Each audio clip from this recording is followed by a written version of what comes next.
Al ruedo. Al ruedo. Oye, yo quería comentar un tema que es relativamente contingente, pero no está en la noticia del día, y es intentar problematizar un poquitito más desde la opinión pública lo que está sucediendo en términos geopolíticos, que a veces uno pensaría que esto de lo que está pasando entre Estados Unidos, el realineamiento, la extracción de Maduro, son cosas que a la ciudadanía, la aplicación del derecho internacional, son cosas que a la ciudadanía les son muy distantes o les son indiferentes, y uno diría, ¿qué le importa a la gente que está preocupada por la seguridad? Y lo que, por lo menos nosotros de Criterio hemos visto en nuestros estudios, es que este realineamiento geopolítico tiene un cierto impacto en la opinión pública y la gente está tomando posiciones. Y creo que es interesante mirarlo de cara a lo que viene, ¿ya? Y voy a problematizar con algunos datos de encuesta, cortitos, porque sé que esto es una joyita, no es una página 13, pero para tratar de poner el problema en el centro. Si bien las encuestas en general han mostrado que hay amplio acuerdo con la extracción de Maduro, ¿verdad? Como que de alguna manera es imposible que se fuera de otra manera. También es cierto que la acción de Estados Unidos tiene algunas complicaciones desde el punto de vista de la sociedad, y estoy hablando en Chile, y no hay una carta blanca a Estados Unidos. Y aquí es interesante complejizar porque de alguna manera la mayoría en la sociedad, la gran mayoría de las personas, le gustaría o preferiría, si se quiere, que los conflictos se resolvieran de acuerdo al derecho internacional. Más de la mitad, 3/4 de la población, o sea, 2/3 de la población, perdón, considera que eso es lo ideal. Pero, de todo al mismo tiempo, la gente siente, ve o percibe o juzga, si se quiere, que hoy día las Naciones Unidas y los organismos internacionales tienen muy poca capacidad de incidir y de hacer que las cosas efectivamente pasen. Es decir, capacidad de prevenir conflictos, de regular discusiones internacionales entre los países. Es decir, le dan poca capacidad de acción. Es como lo que está pasando de repente cuando uno mira los estudios de opinión sobre la democracia. La gente prefiere la democracia versus cualquier otro sistema, aun cuando eso ha caído, lo que se quiera, pero prefiere la democracia a regímenes autoritarios y otros, pero al mismo tiempo es muy crítica con la capacidad que tiene la democracia de producir cambios. Y eso está pasando también a nivel internacional. Y por otro lado, también es cierto que la ciudadanía, a pesar, insisto, de que está de acuerdo con que Trump haya extraído a Maduro por las razones que ya dije, también sabe, y lo muestran nuestros estudios de opinión, que Chile igual está en una posición de vulnerabilidad y de debilidad importante frente a cualquier amenaza que tenga Estados Unidos por la posición que tiene Chile en términos comerciales. Y eso es interesante, porque al mismo tiempo, y aquí con esto voy a ir cerrando, cuando a la gente le preguntamos si cree que Chile debiera alinearse con China o con Estados Unidos frente a conflictos internacionales, la gran mayoría de las personas dice, bueno, mucha gente, el 39-40% dice que no sabe, que no tiene una opinión formada, pero el resto de la población está dividida en dos tercios, uno que dice con China y uno que dice con Estados Unidos. No hay un alineamiento mayoritario ni masivo. Y al mismo tiempo, la gente siente que China, o percibe algo que es objetivo, que China es nuestro principal socio comercial y por lo tanto le esperaría que el futuro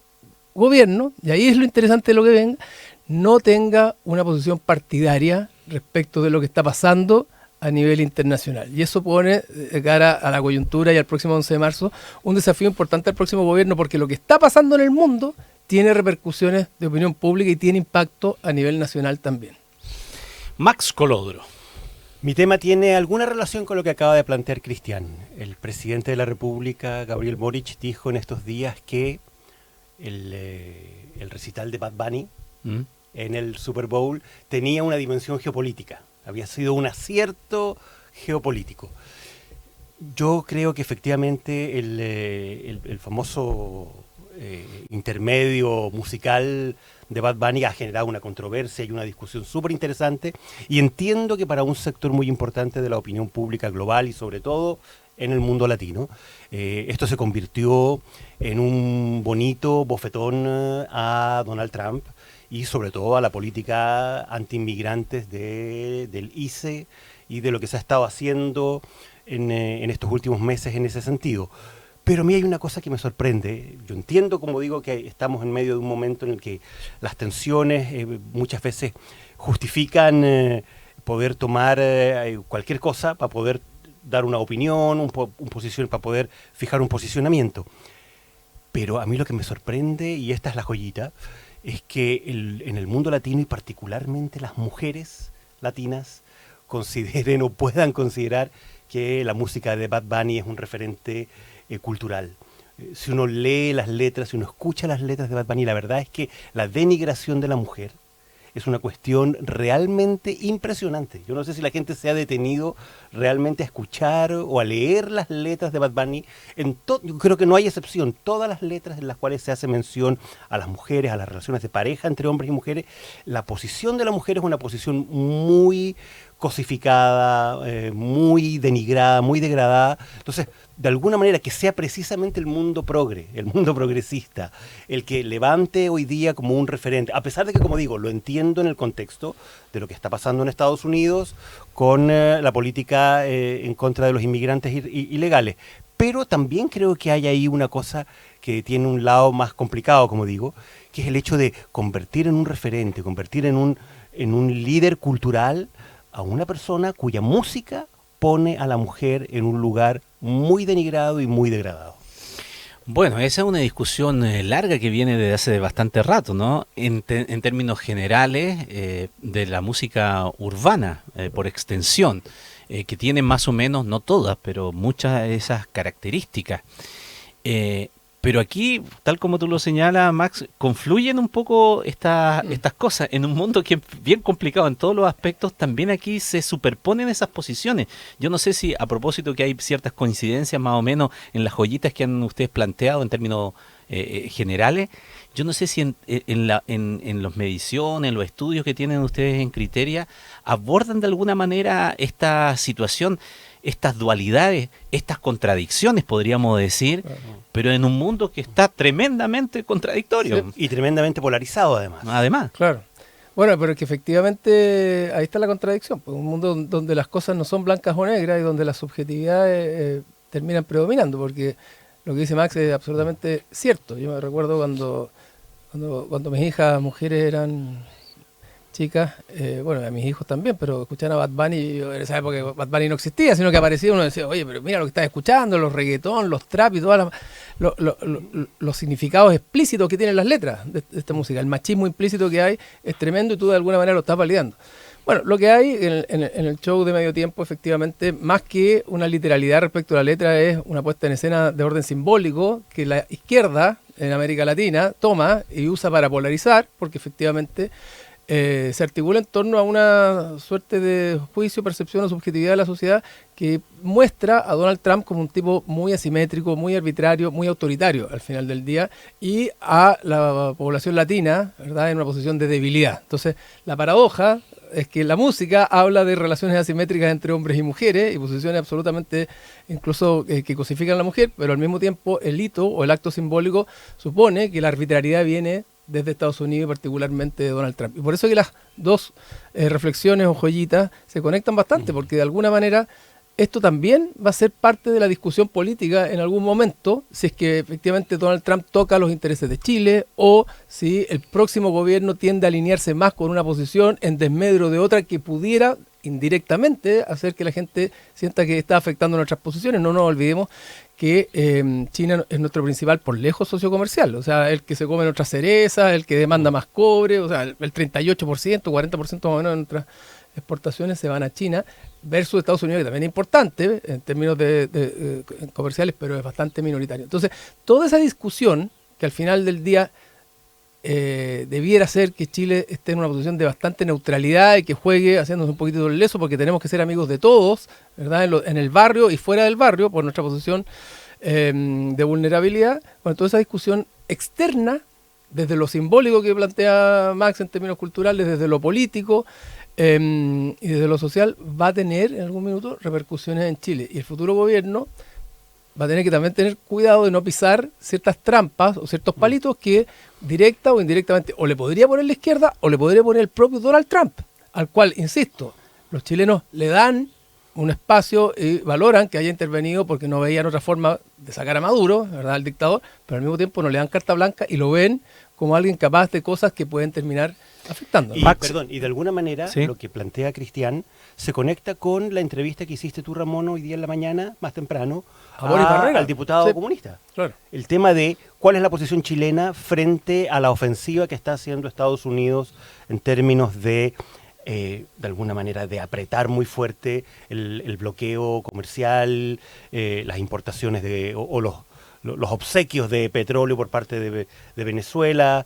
Y yo creo que de alguna manera esta discusión que estamos teniendo y estas dimensiones geopolíticas también se topan y ya están de alguna manera anticipando decisiones internas, de política interna. O sea, esta ofensiva también, esta presión del Partido Comunista para que el gobierno chileno tenga un rol y un papel más activo, al menos en términos de ayuda humanitaria a la población cubana en esta circunstancia, contamina y es parte ya de la discusión política interna. Bueno, por eso yo le preguntaba si la urgencia que tenía el PC respecto de que hubiese una definición de este gobierno estaba dado precisamente por lo poco que le va quedando y en consideración que no vamos a esperar que una presión como esa fructifique en un gobierno de José Antonio Kast, una presión de ese tipo del Partido Comunista respecto de Cuba, me refiero. Sería totalmente esperable que fuese en un sentido contrario. Es probable. Ahora, yo voy a dar mi opinión personal respecto de esto. ¿Ya? Yo creo que uno, al menos en materias de ayuda humanitaria, no debiera tener consideraciones políticas. O sea, la ayuda humanitaria es para la población civil que está siendo afectada por diversas circunstancias, por diversas razones. Una guerra, un conflicto armado, una guerra civil, en este caso una crisis económico-social, como el caso cubano.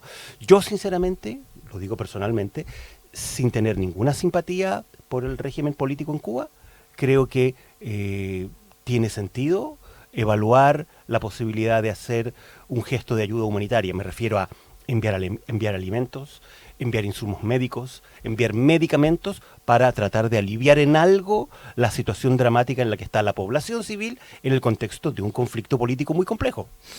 Ya, y ¿cómo ves tú ese tema, Cristian, desde el punto de vista de las repercusiones políticas que puede haber? Porque aquí hay un montón de matices. Sí, obvio. Ayer escuchábamos un montón de reacciones al respecto y algunos de la oposición tampoco se cerraban tanto a aquello, pero decían con una salvedad de que haya un compromiso de la isla de avanzar en otro sentido, en reformas políticas, elecciones, etcétera. Lo que uno también ve, no sé si pasando y pasando, es algo que podría plantearse en el día de hoy. Claro, oye, pero es que, ¿viste cómo lo plantea Max? Con lo que yo estoy de acuerdo, absolutamente, en términos de ayuda humanitaria. Después podemos problematizar en función de qué es la ayuda humanitaria, porque no ha habido un terremoto, ¿quién no ha habido un finalmente tsunami. es el que la recibe, que es una cuestión la clave? recibe, cuáles son las razones, pero comparto.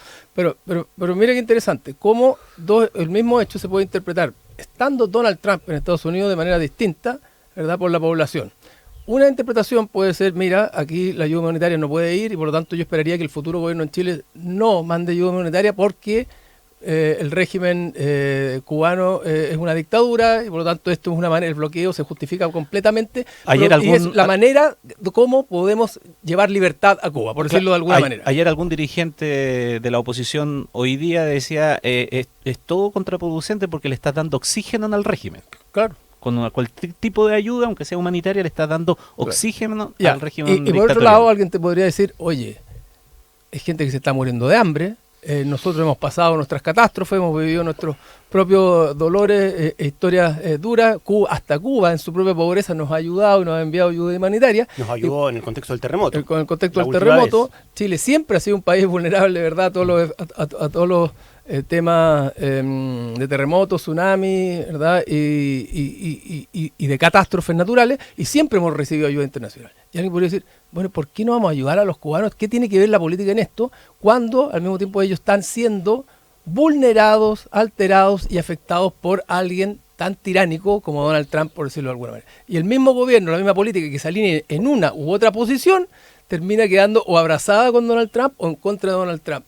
Y vamos a un tema que no teniendo mucho que ver directamente con lo que decía Max respecto del tema de Bad Bunny, finalmente termina siendo que la discusión internacional se termina politizando y llegando al nivel local, y donde la gente siente que si los políticos toman posición en una, o sea, toman decisiones en una posición o en otra, están favoreciendo o perjudicando a un determinado grupo de la población, y eso los pone en una posición de debilidad o de incomodidad o de afectación. Entonces, es interesante como todo lo que está pasando afuera, como todo lo que hace o deja de hacer Donald Trump en Estados Unidos y todo el realineamiento geopolítico tiene un impacto también en la política local.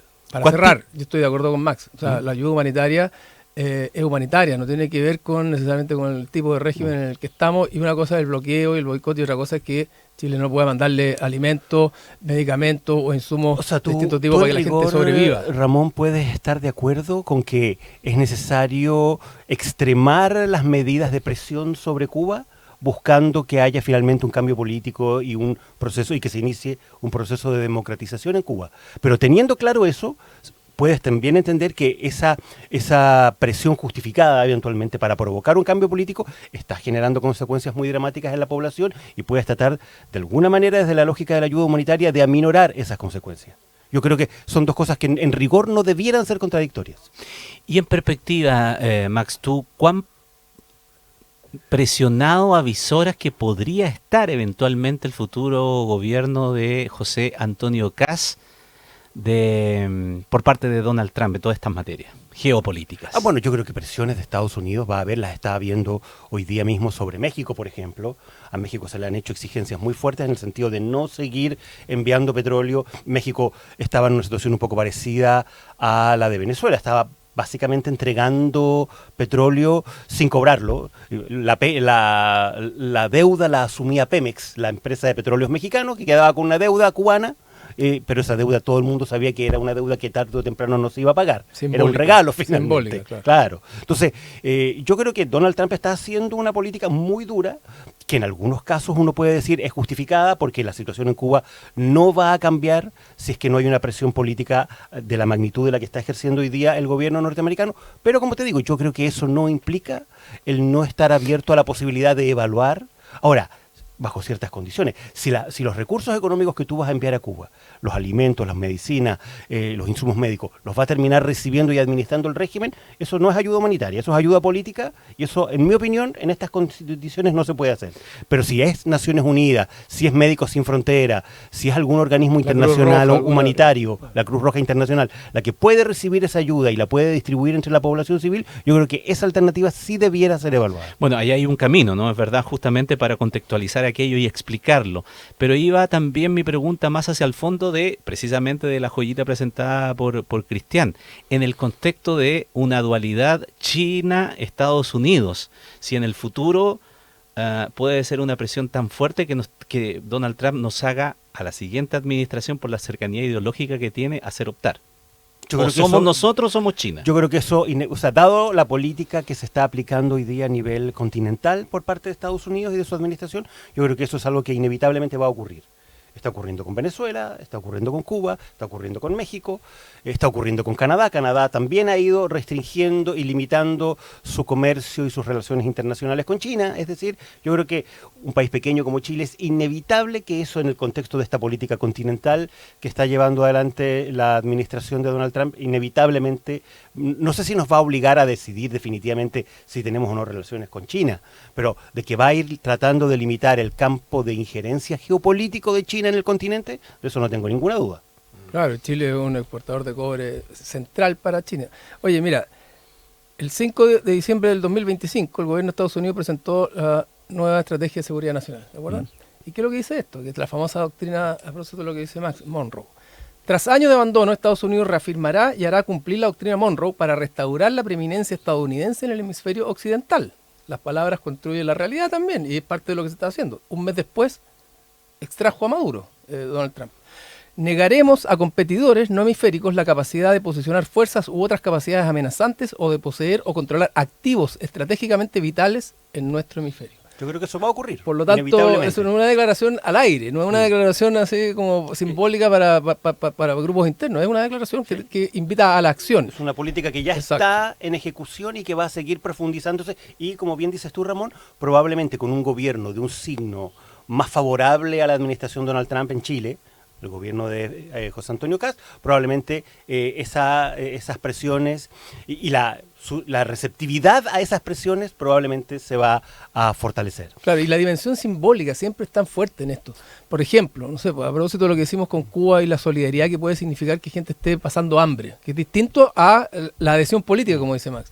¿Te acuerdas cuando aparece este niño muerto en Lampedusa, producto de estas barcazas que Así es, intentaban una imagen movilizarse terrible, con una imagen que migrantes? fue La dramática. discusión no tenía que ver con el derecho a migrar, o sea, porque de esto finalmente de eso se trataba. La discusión tuvo que ver con la empatía y con la solidaridad que significaba ese acto simbólico. Y eso movió y movilizó percepciones en favor de algo que, por otro lado, la gente teóricamente está criticando, que es el derecho a migrar o los movimientos migratorios. Entonces, lo simbólico tiene pesos muy relevantes y tengo la impresión de que esta estrategia o esta doctrina Monroe, que va a empujar Estados Unidos y va a tener cierto impacto en Chile, va a obligar al próximo gobierno a tener una política muy, muy, muy cuidadosa en el filo, Sí. porque no puede hacer de la discusión internacional parte de una suerte de batalla de batalla cultural, si se quiere, por las percepciones que decía yo que están instalándose en la opinión pública. Pero al mismo tiempo va a hacer que el mundo de la futura oposición, de la izquierda, intente acoplar Pero obvio. a la futura administración Eso es clave. con el régimen de Estados Unidos y de alguna manera con todas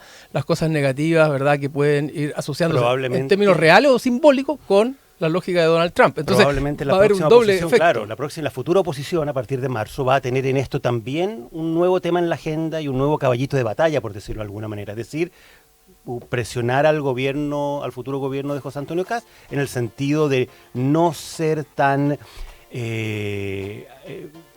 susceptible a la política que está buscando implementar Donald Trump en el continente. Y con esto conecto ambas joyitas, ¿no? Para ir cerrando. Y si de pronto para oponerse a aquello no está la fuerza política, no está la fuerza económica, no está la fuerza diplomática, sí está lo simbólico de la fuerza cultural, por ejemplo, en los actos como lo de Bad Bunny, Sí.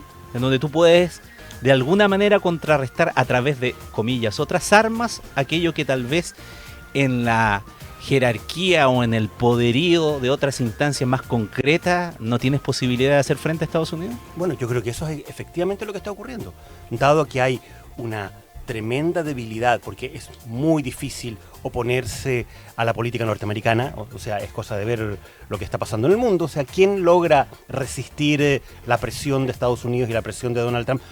Si nos amenazan con aranceles, o sea, es muy difícil el poder responder. La única alternativa que le queda al mundo que es contrario a estas políticas son las cosas simbólicas, esto que es la batalla cultural, la defensa aquí de ciertas identidades, de ciertos, entre comillas, principios, porque la verdad, en este contexto en el que estamos, y dada la claridad que tiene Donald Trump para decir que él no defiende valores, sino que defiende los intereses de Estados Unidos y punto, y eso es lo único que le importa, bueno, frente a eso, la verdad, es muy difícil tener una fuerza suficiente para poder contrarrestar los efectos de esa política. Sí, yo creo que ese va a ser el principal desafío de la futura Cancillería, que además se propuesta ser una Cancillería muy, comillas, comercial, es decir, que promovedora y promotora de negocios. Y por lo tanto, el desafío no es acotar la posibilidad de negocios, sino que ampliarlo y mantenerlo con fronteras completamente abiertas hacia todo el mundo.